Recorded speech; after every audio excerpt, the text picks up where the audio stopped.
इंशाअल्लाह इंशाअल्लाह। हमारे बच्चे, कई बच्चे हमारे उसमें डूब गए, मुझे उसका अफसोस है। और साथ ही जब से इलेक्शन का सिलसिला शुरू हो गया, पकड़ दकड़ शुरू हो गई है। अभी आपने सुना होगा कुछ दिन पहले शोपियां के इलाके में एक टूरिस्ट गाइड को मिलिटेंटों ने गोली मारी, जो बहुत अफसोस की बात है। मगर उसका कतई मतलब नहीं कि सैकड़ों की तादाद में इस वक्त नौजवानों को पकड़ के उनको बंद किया जा रहा है, उनको पब्लिक सेफ्टी एक्ट लगाया जा रहा है।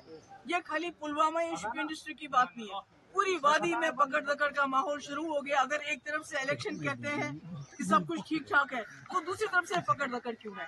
तो इसी पकड़ दकड़ के खिलाफ जो हमारे हजारों की तादाद में नौजवान जेलों में बंद हैं, जो यहाँ बात करने के ऊपर कदगन लगा हुआ है, जो आप यहाँ सांस भी नहीं ले सकते हैं, यहाँ हमारे ख्यालात पे भी पहरा उठाया गया है, तो उसके खिलाफ ये अपनी आवाज पहुँचाने के लिए इलेक्शन की मुहिम मैंने शुरू की है।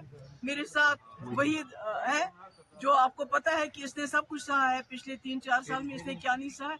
मुझे लगता है ये कश्मीर की अक्कासी करता है, जो कश्मीरियों के साथ होता है, जो नौजवानों के साथ होता है। मुझे उम्मीद है कि जो पुलवामा डिस्ट्रिक्ट, शोपियां डिस्ट्रिक्ट हमारा इन्होंने हमेशा साथ दिया। आज मैंने बिस्मिल्लाह भी यहीं से शुरू किया अपनी मुहिम का, तो मुझे उम्मीद है कि ये इस आवाज को जो कोशिश कर रही है, जम्मू कश्मीर के लोगों को जो जख्म लगे हैं, उन जख्मों की बात हम करें, उसको कामयाब करेंगे। बहुत आज जो आप लोग देख रहे हैं कि ये जो बड़ा मजमा यहाँ पे जमा हुआ है, ये सिर्फ और सिर्फ महबूबा मुफ्ती जी का आमद के लिए हम यहाँ उसकी वेलकम के लिए आज यहाँ साउथ कश्मीर के पूरे लोग, खासकर ज़िला पुलवामा के पूरे लोग आज यहाँ जमा हुए हैं उसको वेलकम करने के लिए।